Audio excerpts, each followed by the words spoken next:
অসমত নাই কৰ্ম সংস্থাপন বহিৰাজ্যত প্ৰাণ হেৰুৱাইছে অসমৰ যুৱকে 6 গৰাকী যুৱকৰ ধাৰাবাহিক মৃত্যু বহিৰাজ্যত বিভিন্ন ক্ষেত্ৰত কৰ্মৰত কেইবাগৰাকীও অসমৰ যুৱকৰ শেহতীয়া মৃত্যুক লৈ উদ্বিগ্ন অসম জাতীয় পৰিষদ নিজে আৰু পৰিয়াল চলাবলৈকে বহিৰাজ্যত কাম কৰি আছে অসমৰ কেইবা হাজাৰ যুৱক যুৱতীয়ে কিন্তু শেহতীয়াকৈ দেখিবলৈ পোৱা গৈছে কেইবাগৰাকীও যুৱকৰ মৃত্যু হোৱা শনিবাৰে এই সন্দৰ্ভত এখন সংবাদমেল সম্বোধন কৰে অসম জাতীয় পৰিষদৰ সাধাৰণ সম্পাদক জগদীশ ভূঞাই জিলাৰ লাকুৱা চলাচুতীয়া বস্তি গাঁৱৰ 3জন যুৱক নবীন ভূমি জগন্নাথ গড় আৰু নৱভূমি দক্ষিণ ভাৰতলৈ কামৰ সন্ধানত গৈছিল কিন্তু যোৱা 15 জুলাই তাৰে নবীন ভূমিজৰ আৰু জগন্নাথ গড়ত বাংগালুৰুত দুষ্কৃতিকাৰীয়ে হত্যা কৰে এই ঘটনা কেন্দ্ৰ কৰি তেওঁলোকৰ গাঁৱতে চোৰাকৈ পৰিৱেশৰ সৃষ্টি হৈছে এইটো আছিল সংবাদ একেদিনাই বাতৰি কাকতৰ আন এটা ঘটনাৰ বাতৰি প্ৰকাশ পাইছে বাতৰিটোৰ হাউলিৰ ওচৰৰ 2 নং বেন্নিবাৰী গাঁৱৰ প্ৰাণজিৎ দাস নামৰ এজন যুৱক গুজৰাটৰ এটা মাছৰ কাৰখানাত কাম কৰি আছিল 16 জুলাইৰ দিনা উক্ত যুৱকজনৰ ৰহস্যজনকভাৱে মৃত্যু ঘটা বুলি খবৰ পোৱাৰ পাছত পৰিয়ালৰ লোকৰ মুখত মূৰত খৰম ভাঙি পৰে এই ঘটনাটো দুটা বিক্ষিপ্ত ঘটনা নহয় প্ৰায় প্ৰতিটো সপ্তাহত এনে ধৰণৰ ঘটনা সংবাদ মাধ্যমত প্ৰকাশ পাই থকা আমাৰ দৃষ্টিগোচৰ হৈছে যোৱা কেইমাহত বহিৰাজ্যত কৰ্মৰত কেইগৰাকী অসমীয়া যুৱকৰ মৃত্যু হৈছে তাৰ তথ্য সদৰি অসম জাতীয় পৰিষদৰ সাধাৰণ সম্পাদকগৰাকীৰ তেওঁৰ তথ্য অনুসৰি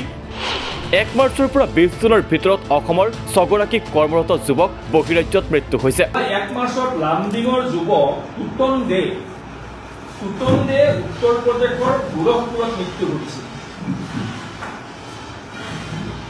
যোৱা 21 মেত চৰাইদেউ জিলাৰ সোণাৰী 4 নং ৱাৰ্ডৰ প্ৰণৱ নামৰ এজন যুৱকৰ বাংগালুৰুত ৰহস্যজনক মৃত্যু হৈছিল কামৰূপ জিলাৰ পানীখাইটি তামুলবাৰী ৰামু চেত্ৰী নামৰ আন এজন যুৱকৰ তাৰ দুদিন আগত বেংগালুৰুত ৰহস্যজনক মৃত্যু হৈছিল লখিমপুৰ জিলাৰ বিহপুৰীয়াৰ ওচৰৰ নাহৰাতি গাঁৱৰ খগেন দাসৰ যোৱা 25 মাৰ্চত হায়দৰাবাদত ৰহস্যজনক মৃত্যু হৈছিল 21 এপ্ৰিল তাৰিখে লখিমপুৰ পানীগাঁৱৰ যুৱক সীমান্ত দত্তৰ হায়দৰাবাদত ৰহস্যজনক অৱস্থাত মৃত্যু ঘটে 20 জুনৰ দিনা কাছাৰ জিলাৰ কাটিগড়া শিয়ালটেক গাঁৱৰ যুৱক তপন দাসৰ মৃতদেহ বাংগালুৰুৰ এটা ঘৰত থকা অৱস্থাত উদ্ধাৰ কৰা হৈছিল অসমত এমুঠি অন্নৰ সন্ধান কৰিব পৰা নাই বাবে বহিৰাজ্যলৈ যুৱক যুৱতী যাব লগা হৈছে বুলিও মন্তব্য জগদীশ ভূঞাৰ অসমত উপযুক্ত কৰ্মসংস্থাপন থকা হলে বহিৰাজ্যলৈ যুৱক যুৱতীসকল যাবলগীয়া নহলহেঁতেন বুলিও মন্তব্য জগদীশ ভূঞাৰ অসমত যদিও উপযুক্ত কৰ্মসংস্থাপনৰ ব্যৱস্থা থাকিলেহেঁতেন ল'ৰা ছোৱালী যদি বহিৰাজ্যলৈ কিছুমান সৰু সুৰা সামান্য দৰমহাৰ চাকৰি কৰিবলৈ যাব লগা নহলহেঁতেন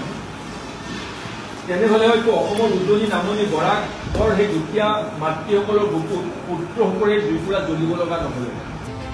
আনহাতে বহিৰাজ্যত কৰ্মৰত যুৱক যুৱতীৰ মৃত্যু হলে পৰিয়ালটোৰ কি অৱস্থা হ'ব বুলিও প্ৰশ্ন জগদীশ ভূঞাৰ বহিৰাজ্যত কৰ্মৰত যুৱক যুৱতীক উপযুক্ত নিৰাপত্তা দিবলৈও সেই ৰাজ্যসমূহৰ চৰকাৰক হেঁচা দিবলৈ ৰাজ্য চৰকাৰৰ প্ৰতি দাবী অসম জাতীয় পৰিষদৰ বহিৰাজ্যত মৃত্যু হোৱা যুৱক যুৱতীৰ পৰিয়ালক ৰাজ্য চৰকাৰক ক্ষতিপূৰণ দিয়াৰো দাবী জগদীশ ভূঞাৰ এই পৰিয়ালবিলাকত যিটো হাহাকাৰ অৱস্থা হৈছে সেই সম্পৰ্কত আমি চৰকাৰক দাবী জনাম যে ন্যূনতম মানৱীয় মূল্যবোধৰ আধাৰত যিসকলৰ যুৱক যুৱতী বহিৰাজ্যত চাকৰি কৰিবলৈ গৈ জীৱন হেৰুৱাইছে তাৰ ফলত যিসকলৰ পৰিয়ালৰ পানীত হাঁহ নচৰা অৱস্থা হৈছে সেই পৰিয়ালসকলক উপযুক্ত ক্ষতিপূৰণ প্ৰদান কৰিবলৈ আমি ৰাজ্য চৰকাৰক দাবী কৰিছোঁ নিউজ ডেস্ক ৰিপোৰ্ট দি ক্ৰছ কাৰেণ্ট